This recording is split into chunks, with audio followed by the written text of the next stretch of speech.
नमस्कार, स्वागत है आप सभी का। दूरदर्शन समाचार आप देख रहे हैं और सांकेतिक भाषा के इस खास बुलेटिन को लेकर हाजिर हूं मैं कृतिका और मेरे साथ हैं मेरी सहयोगी मनीषा, जो खबरों को सांकेतिक भाषा के जरिए आप सभी तक पहुंचाएंगी। तो चलिए शुरुआत करते इस खास बुलेटिन की और सबसे पहले देखेंगे सुबह की सुर्खियां।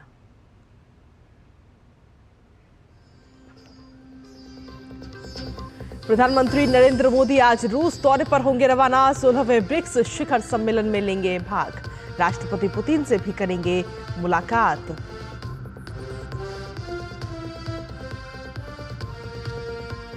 महाराष्ट्र और झारखंड के दूसरे चरण की अधिसूचना आज होगी जारी। कांग्रेस ने झारखंड के लिए पहली सूची की जारी।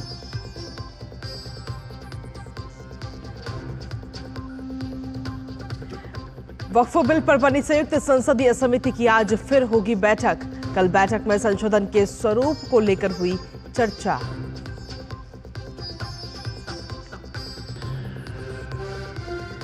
बढ़ते प्रदूषण के बीच दिल्ली एनसीआर में आज से ग्रैप 2 होगा लागू। कई जगहों पर AQI लेवल 300 के पार।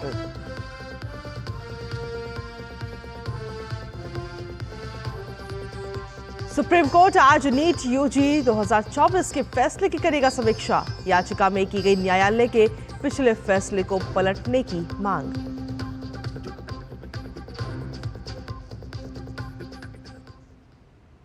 तो ये थी सुबह की सुर्खियां और अब खबरों में विस्तार से बात करेंगे। प्रधानमंत्री नरेंद्र मोदी आज से रूस की 2 दिवसीय यात्रा पर रवाना होंगे, जहां वो कजान में 16वें ब्रिक्स शिखर सम्मेलन में भाग लेंगे। शिखर सम्मेलन का विषय न्यायपूर्ण वैश्विक विकास और सुरक्षा के लिए बहुपक्षवाद को मजबूत करना है। शिखर सम्मेलन नेताओं को प्रमुख वैश्विक मुद्दों पर चर्चा करने के लिए एक महत्वपूर्ण मंच प्रदान करेगा। इसमें ब्रिक्स द्वारा शुरू की गई पहलों की प्रगति का भी आकलन किया जाएगा। भारत ब्रिक्स का संस्थापक सदस्य है और इसकी स्थापना के बाद से इसकी सभी गतिविधियां, पहलों और प्रतिबद्धताओं में भाग लिया है। 2 दिवसीय शिखर सम्मेलन आर्थिक सहयोग को भी मजबूत करेगा। ऊर्जा और खाद्य सुरक्षा, स्वास्थ्य देखभाल और युवा आदान प्रदान के लिए सहयोग को बढ़ावा देगा। पिछले साल जोहान्सबर्ग शिखर सम्मेलन में ब्रिक्स के पहले विस्तार के बाद ये पहला शिखर सम्मेलन होगा। ये शिखर सम्मेलन आज से शुरू होगा, लेकिन शिखर सम्मेलन का मुख्य दिन कल होगा। प्रधानमंत्री मोदी रूस के राष्ट्रपति व्लादिमीर पुतिन के साथ द्विपक्षीय बैठक भी करेंगे। शिखर सम्मेलन के अलावा प्रधानमंत्री के कुछ द्विपक्षीय बैठकों में भाग लेने की भी उम्मीद है। भारत और चीन के बीच वास्तविक नियंत्रण रेखा यानी LAC पर पेट्रोलिंग को लेकर समझौता हुआ है। विदेश सचिव ने इस बात की जानकारी देते हुए बताया कि पिछले कई हफ्तों में हुई चर्चाओं के बाद भारत और चीन के बीच LAC पर पेट्रोलिंग को लेकर सहमति बन गई है।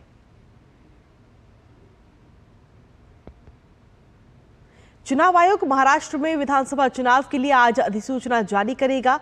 इसके साथ ही महाराष्ट्र में विधानसभा के लिए नामांकन भी शुरू हो जाएंगे। 29 अक्टूबर को नामांकन का आखिरी दिन है और 30 अक्टूबर को नामांकन पत्रों की जांच की जाएगी। महाराष्ट्र की 288 विधानसभा सीटों के लिए एक चरण में 20 नवंबर को मतदान होगा, जबकि 23 नवंबर को वोटों की गिनती की जाएगी। और वहीं झारखंड में भी विधानसभा चुनाव का बिगुल बज चुका है। झारखंड विधानसभा चुनाव की दूसरे चरण की 38 सीटों पर चुनाव की अधिसूचना आज जारी होगी और इसी के साथ इन सीटों पर नामांकन प्रक्रिया भी शुरू हो जाएगी। इन सीटों पर नामांकन की अंतिम तिथि 29 अक्टूबर निर्धारित की गई है, जबकि 30 अक्टूबर को नामांकन पत्रों की जांच की जाएगी। साथ ही 1 नवंबर तक नामांकन पत्र वापस लिए जा सकेंगे। आपको बता दें कि इन सभी सीटों पर 20 नवंबर को मतदान होना है। झारखंड में 81 विधानसभा सीटों पर 2 चरणों में मतदान होना है। राज्य में पहले चरण का मतदान 13 नवंबर को 43 सीटों पर होगा, तो वहीं वोटों की गिनती 23 नवंबर को होगी। झारखंड में 29,562 पोलिंग बूथ बनाए गए हैं। इसमें 24,520 बूथ ग्रामीण क्षेत्रों में होंगे। राज्य में 2.6 करोड़ मतदाता हैं, जिसमें महिला मतदाता 1.29 करोड़ और पुरुष मतदाता 1.31 करोड़ हैं। और वहीं कांग्रेस ने झारखंड विधानसभा चुनाव के लिए 21 उम्मीदवारों की अपनी पहली सूची जारी कर दी है। झारखंड सरकार में मंत्री रामेश्वर ओरांव लोहरदगा विधानसभा सीट से चुनाव लड़ेंगे, जबकि पार्टी के वरिष्ठ नेता डॉक्टर अजय कुमार जमशेदपुर पूर्वी सीट से चुनाव लड़ेंगे। राज्य के मंत्री डॉक्टर इरफान अंसारी को उनकी मौजूदा जामताड़ा विधानसभा सीट से चुनावी मैदान में उतारा गया है। वहीं कांग्रेस की केंद्रीय चुनाव समिति ने इन नामों पर मुहर लगाई है।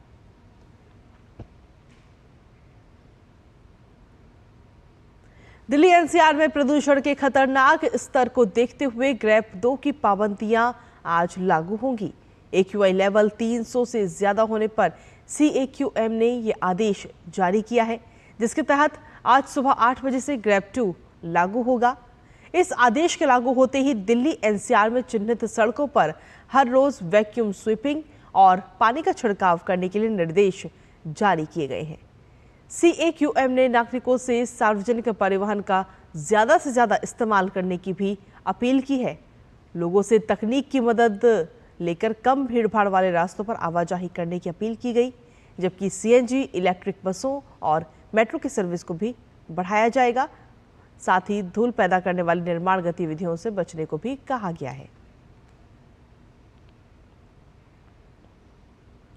वक्फ संशोधन विधेयक 2024 पर बनी संयुक्त संसदीय समिति की आज फिर बैठक बुलाई गई है। इससे पहले बीते कल हुई बैठक में एक बार फिर जोरदार हंगामा हुआ। विपक्षी दल के सांसदों ने सवाल उठाया कि सरकार को इस बिल को जल्दबाजी में लाने की जरूरत क्यों पड़ी। इसके अलावा अलग अलग प्रतिनिधियों ने मौजूदा वक्फ बिल के स्वरूप पर संशोधन के प्रस्ताव पर कमेटी के सामने अपने विचार प्रस्तुत किए। समिति ने आज भी कुछ स्टेक होल्डर्स को बैठक में बुलाया है।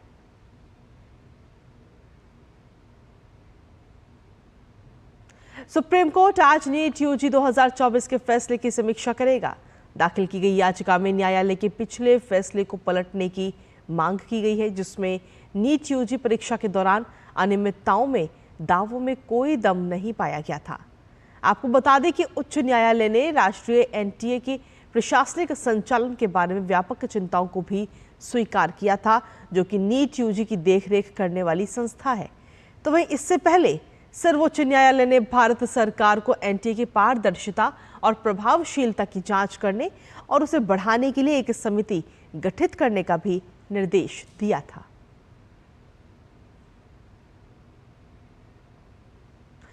बात अब वाराणसी की, जहां ज्ञानवापी स्थित वजूखाने का भारतीय पुरातत्व सर्वेक्षण द्वारा सर्वे कराने की मांग को लेकर इलाहाबाद हाईकोर्ट में दायर पुनरीक्षण की याचिका पर आज सुनवाई होनी है।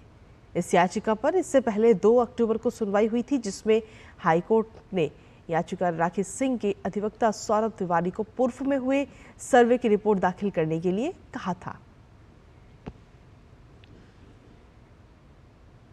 मध्य अंडमान सागर में एक संभावित चक्रवात दाना तेजी से आगे बढ़ रहा है। इस चक्रवात के कल ओडिशा पश्चिम बंगाल के तट से टकराने की संभावना है। इसके कारण 24 और 25 अक्टूबर को ओडिशा में भारी बारिश हो सकती है। चक्रवात दाना के मद्देनजर ओडिशा के बालासोर जिला में प्रशासन अलर्ट मोड पर है। तैयारी को लेकर बालासोर के जिला मजिस्ट्रेट मयूर सूर्यवंशी ने कहा कि चक्रवात से प्रभावित होने की संभावना वाले क्षेत्रों को जल्द खाली कराया जा रहा है। और इसी के साथ फिलहाल सांकेतिक भाषा के इस खास बुलेटिन में मुझे, मेरी सहयोगी मनीषा और हमारी पूरी टीम को दीजिए अनुमति। नमस्कार।